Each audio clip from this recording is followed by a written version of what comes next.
In 29 days, we will elect the next president of the United States. At no other time in American history has change been more important than right now. I'm not only talking about the peaceful transition of power between individuals and political parties, I'm talking about a serious change in ideology. You see, our next president will be our nation's head of state. He will represent our ideals before the rest of the world. And right now, the global community is dangerously close to critical mass. We have to ask ourselves which presidential candidate is best equipped to represent us in these dangerous times. Like you, I've heard the well-crafted life stories, biographies, and resumes of these presidential candidates, but what I'm most interested in is their worldview.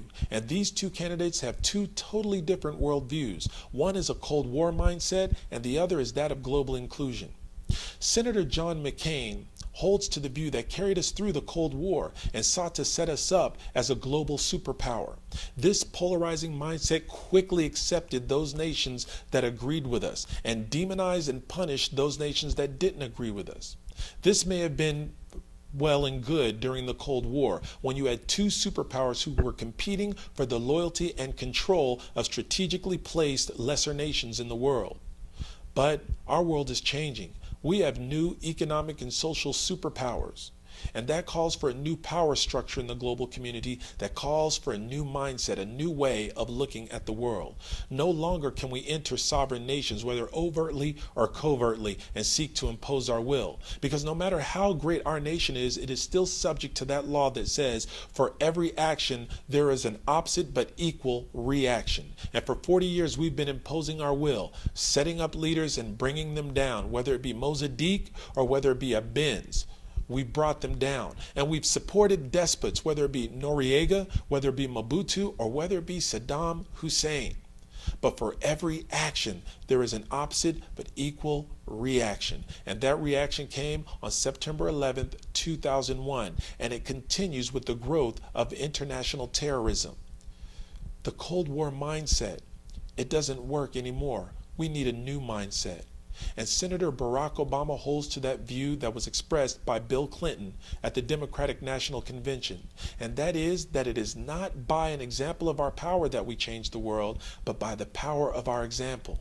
No longer can we set ourselves up as the global judge that decides what nations are good and what nations are evil. No longer can we go in and rob nations of their resources on one hand and proclaim our love for freedom and democracy on the other hand. Our next president has to present our nation as a friend in the global community, not merely as a superpower. Senator Barack Obama is willing to have our nation sit down and negotiate with those nations that have been decried by our opponents to be evil empires and to be our stalwart enemy. Does Barack Obama do this because he is weak and naive? No. He does it because he knows that dialogue brings understanding, and that understanding brings about change. We live in a totally different world. No longer do we live in the era where we exist in fear of the nation across the ocean that has 15,000 nuclear weapons. No, we exist in fear of the terrorist who may be our next door neighbor who has one nuclear weapon. Our enemy has no boundary. Our enemy has no government. Our enemy has no base of operation. Our enemy is a perverted idea. And the only way you defeat an idea is with a better idea. And our better idea is American freedom and democracy.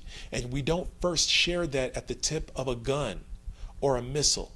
We share that at the table of free exchange and dialogue. There's only one presidential candidate who's even willing to sit at that table, and that's Senator Barack Obama. In 29 days, we will elect the next president of the United States of America.